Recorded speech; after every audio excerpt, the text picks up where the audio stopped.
Hey everyone, welcome back to Great Quarter Guys. Today I've got episode number 48. 48 is 1/3 of a gross or 4 dozens. A little math fact for you. I'm your host, Andrew Cox. I've got Seth Holm with me. He's going to come in here in a second. I'm going to tell you a little bit about our episode. We've got a lot to cover. We're going to go through 7 different you care or NAs, ranging from new truck orders to Prop 22, all the way to Uber, autonomous vehicle division rumors. We're going to talk about those. But then the big discussion of the day is we're going to talk about the prospects for the next decade being a discount store decade. So basically seeing a dominance by retailers like Target and like Walmart. So we're going to talk about the prospects of that through the lens of their Q3 earnings. We just heard from Walmart and Home Depot yesterday. We're going to talk about the read-throughs to Target and Lowe's, which report today. And then lastly, we're going to talk a little bit about, we're going to give our expectations for some of the other companies. So we'll talk through Target, Lowe's, TJ Maxx, and Macy's, what we're going to expect to see on their Q3 earnings, which come out this week. So let's welcome in Seth here.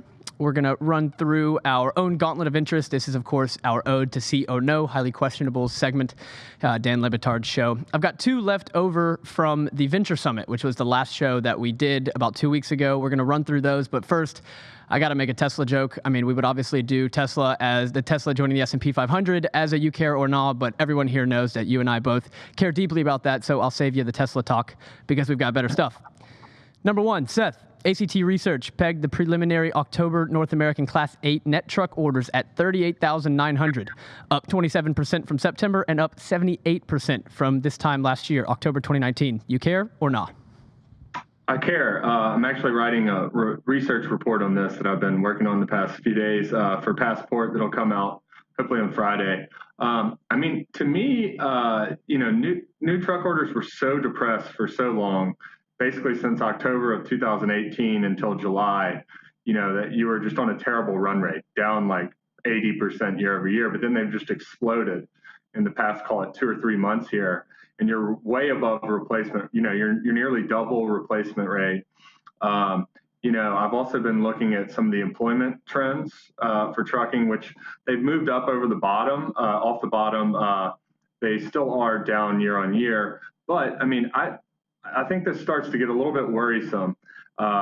Investors are already worried about this when it comes to the trucking stocks because history tends to repeat itself in this industry.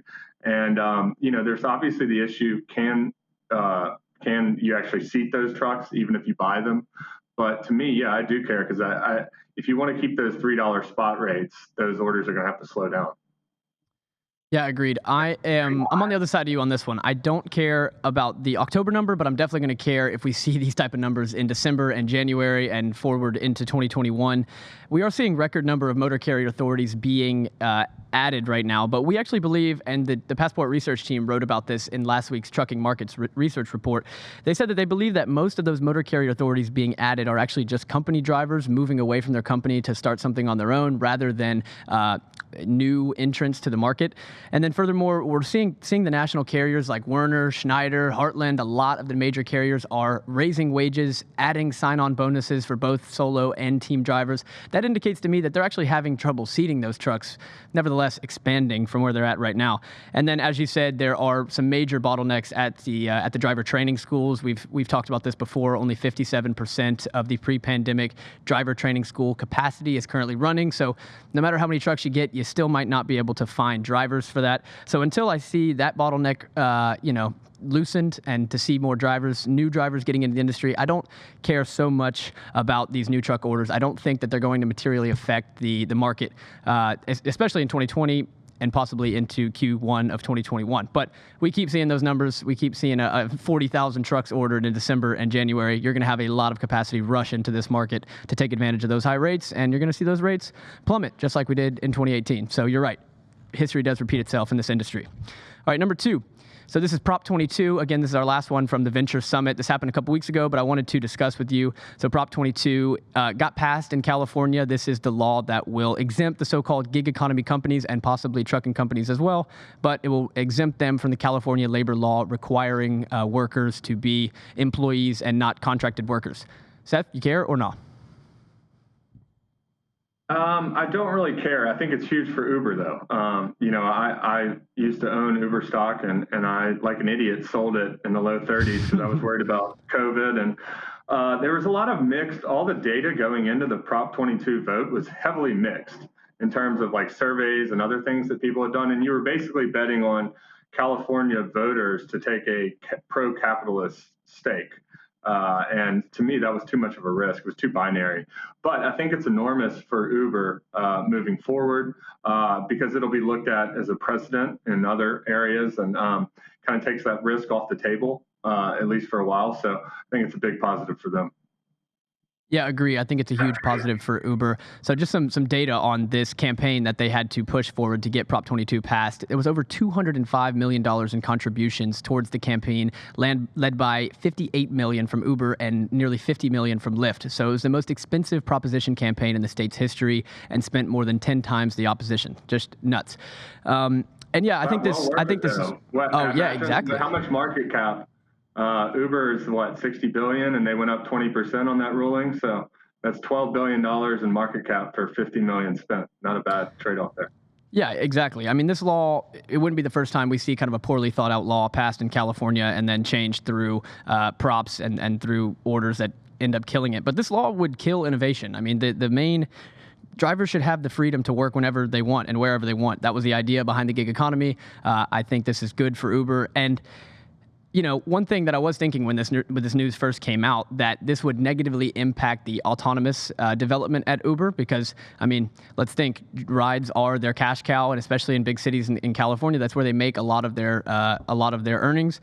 And without that in California, that would have been a major detriment. But this is now passed. But this story doesn't make any sense anymore, and it doesn't even matter anymore, because the next one I have for you is Uber is now in talks, or the rumor is that they're going to be selling their autonomous unit, that's the Uber Advanced Technology Group, to Aurora Innovation, who's a startup founded by 3 industry vets of the autonomous industry who led teams at Google, Tesla, and Uber prior to starting Aurora Innovation. Seth, do you care about this one? I do care. From a Tesla perspective, it seems like a win for them. I kind of mixed emotions on this one. I mean, I guess I see why. I believe I read that the autonomous division at Uber had burned over 300 million in cash year to date. And so given the pressure that investors are putting on Uber for profitability, and I think they're looking at Q4 of 2021, there was probably a lot of outside pressure from investors and shareholders to divest that unit. But then when I think longer term, the main cost for Uber's business model and barrier to profitability is those drivers. And so that is one area. So to me, you're almost selling your long-term call option in terms of, and then you're going to have to license whether it's Tesla or Google or some Aurora's technology back from them in the future. So it kind of takes away that super bull case in the long term in exchange for removing, near-term heavy cash burn.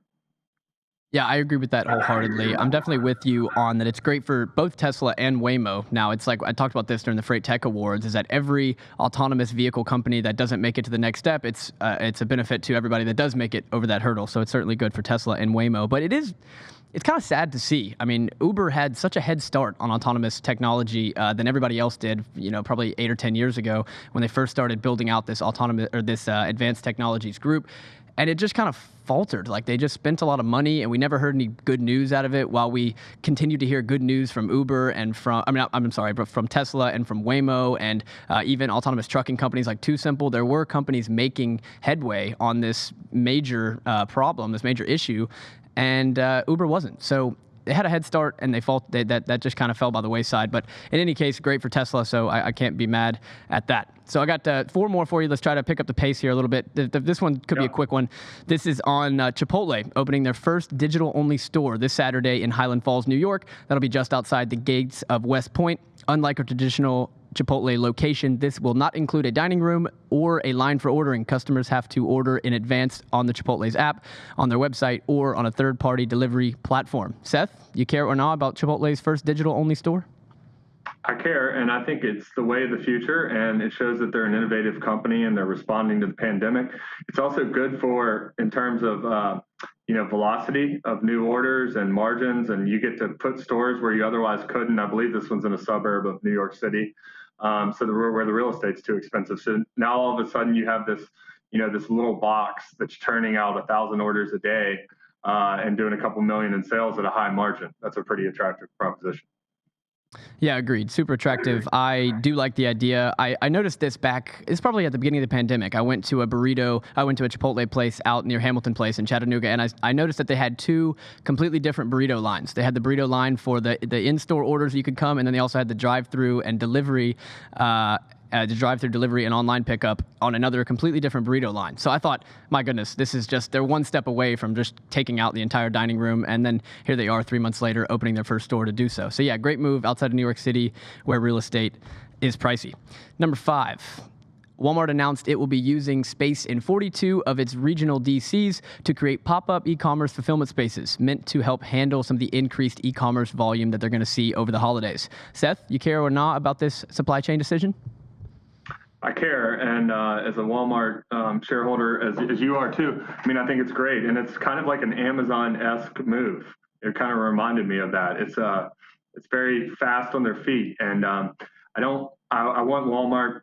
Given e-commerce, they just reported earnings this morning. It grew another 79%, which is enormous. If you think about Walmart, I'd ask you, Andrew, if you knew a company that had spun off their e-commerce, and this was a company separately traded, doing $40 billion a year in e-commerce revenue, growing 80%. It's not going to be trading at 0.7 times revenue. I'll tell you that much. And so I think it's a way to capture. They've got this exploding demand because of COVID, and it may not be here next year. So you got to take advantage of it while you can. Yep, I second a lot of what you said. I find it fascinating, and I really find it impressive. I liked what you said about the Amazon-like move. They just made a very quick move, and it seems like they're going to expect a lot from this move.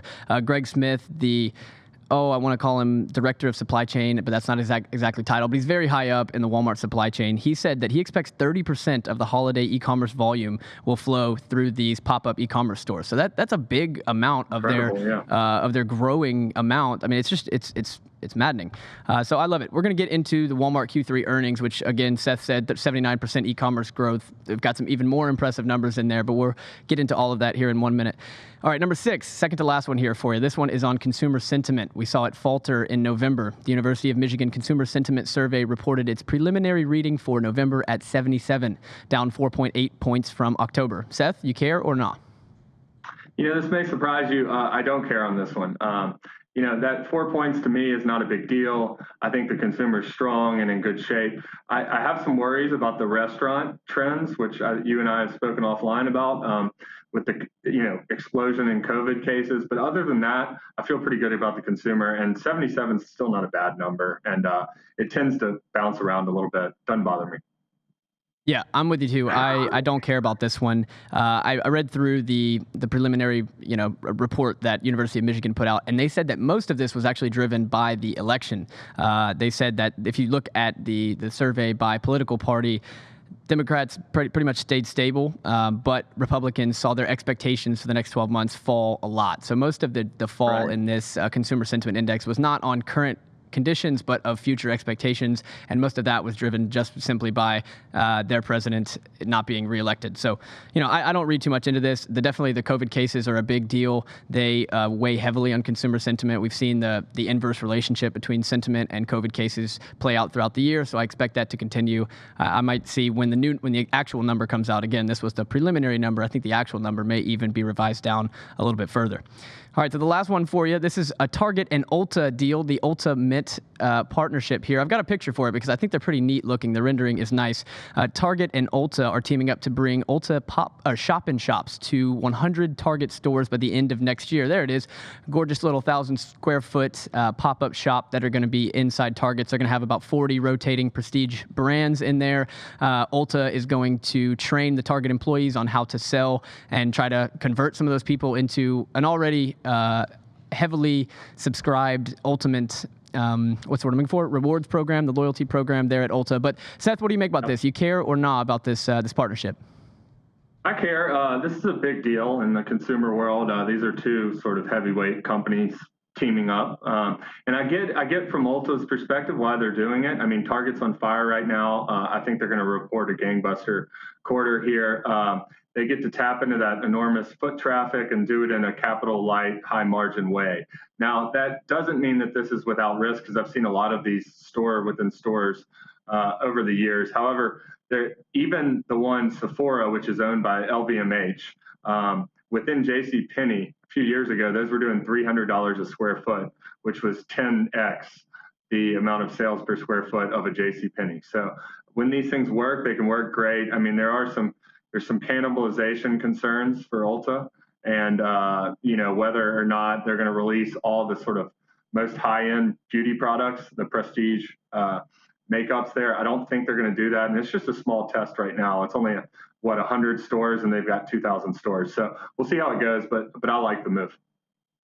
Yeah, agreed. They said they have bigger plans to roll this out to multiple hundreds of stores after they test it out. These are all going to be here by the end of next year. But I love this deal. So on both sides, Target gains access to a very loyal customer base. As I said, Ulta has 33 million loyalty subscribers in their loyalty program, which is remarkable. And they get access to a huge and growing segment in beauty. Beauty is one of the biggest growing segments at Target right now. And then I really like this from the Ulta side. Ulta gets to gain customer growth, which has been proven difficult for them over the past couple years. They had kind of reached a mature level where they weren't growing all that much. But they also get to leverage the Target distribution and delivery of their products, right? So all of the Ulta products that are being sold in the beauty shops are also going to be sold on Target.com. So they are just going to take a flat royalty fee on everything sold through their website and sold at the Target shops. And they're just, like you said, it's a capital light, high margin business. So I like the deal for Ulta. I like the deal for Target too. I'm excited to watch how these things lay out. And I hope they put one in the Target in Chattanooga. So all the girls that work here that have been excited about me talking about this can go and enjoy it. But all right, let's get on to the Q3 earnings. We are going to talk a little bit about Walmart and Home Depot, who reported yesterday, and then we're going to talk about the read-throughs to some of the other major retailers, which report tomorrow and through the end of the week.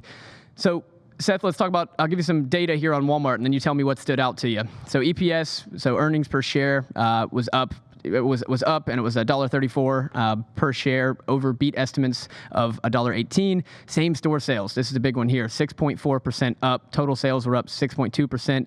Transactions were down, but the ticket comps were up significantly, which just kind of goes on with this trend that we've talked about of consolidating trips to the store. But again, that top line number that we all care about, e-commerce grew 79% year over year. Both BOPUS and delivery up 100% year over year. What stood out to you, Seth?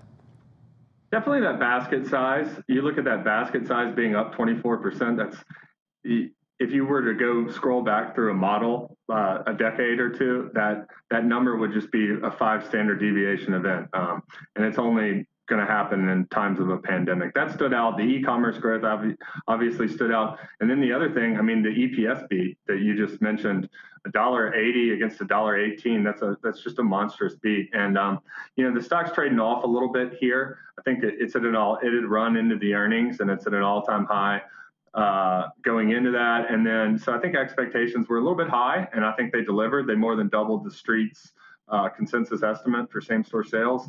And I think that the Amazon Pharmacy announcement this morning, which is banging down stocks like Walgreens and CVS and Rite Aid, might be taking a little bit of toll on Walmart as well. But I think it was a great quarter, and I really like Walmart because even if things get worse, as they look like they are in terms of COVID, they're just going to do even better. So.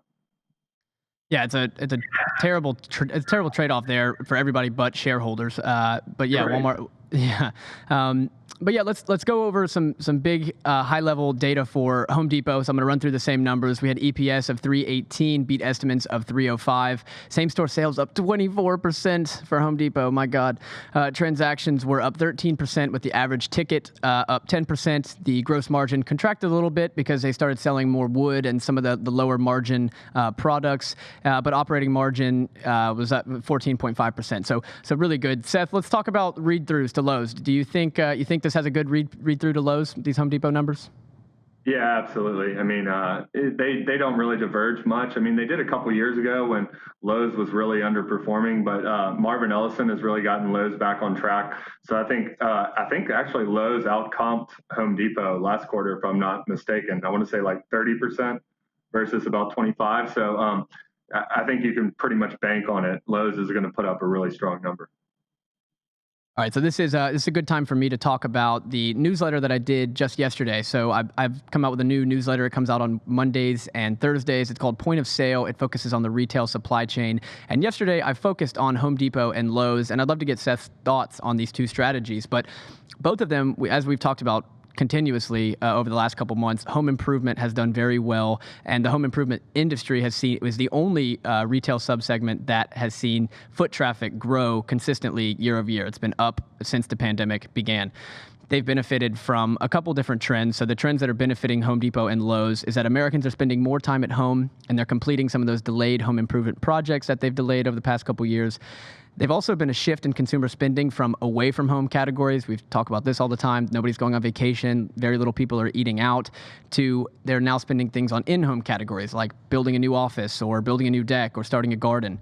And then also homeowners are taking on the DIY projects in favor of utilizing professionals. They're trying to keep professionals out of their home. They want to keep their home safe. So they're doing a lot of the more stuff on their own. So the two different strategies, this has benefited them greatly. They've gained a lot of new customers, especially online customers. We see e-commerce growth for both companies up triple digits in Q2 and Q3. But I want to discuss the two strategies that the two companies are employing to try to secure some of those customers for the long haul. So Home Depot is laser focused on this omni-channel initiative, which they call One Home Depot.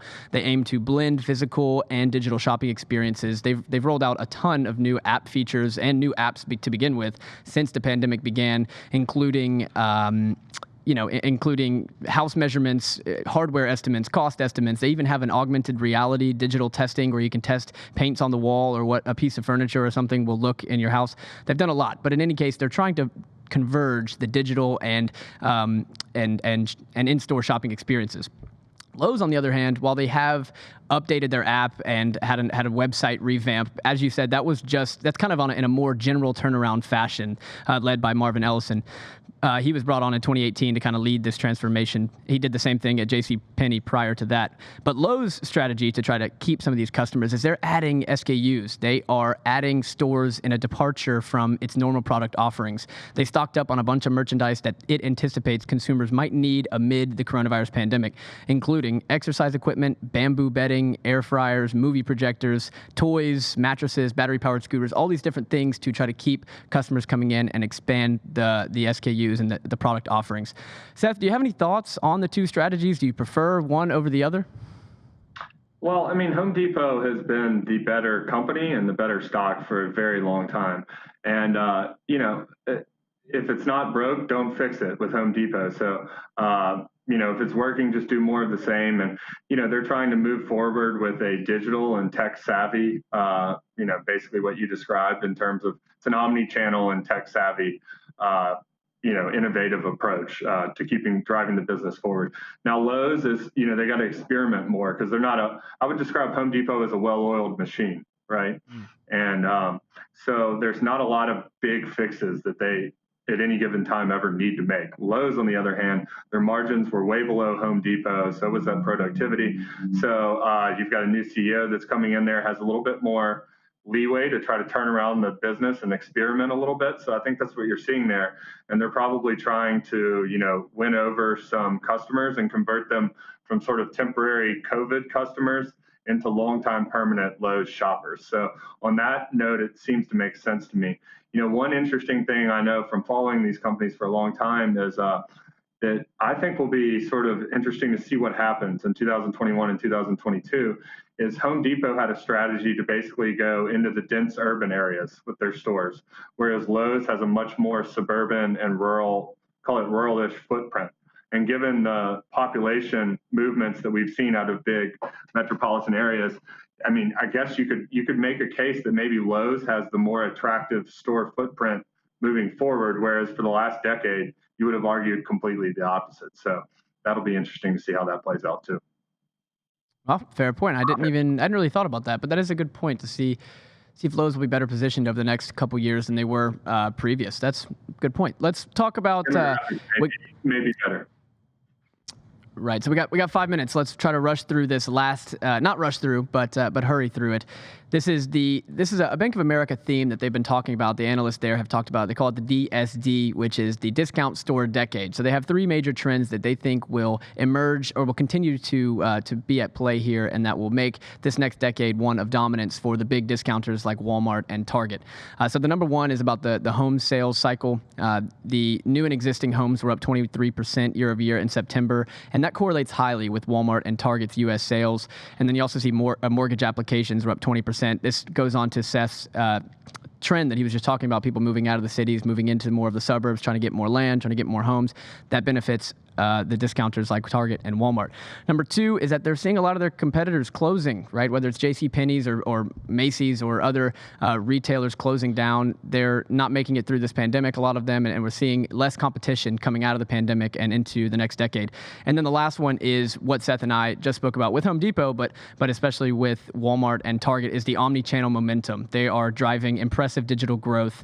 Target and Walmart that leverages their dominant geographic store footprints and their multi-category assortments, and it really gives them an advantage over Amazon, something that they cannot do. So, Seth, you have any thoughts? I mean, I know that you are thinking that the next decade will be very good for Walmart. We did an episode a couple months ago on whether Walmart could double over the next couple years, the stock price that is. What do you think? I mean, do you think there's kind of just a lot of things brewing here at play that will make the next decade really good?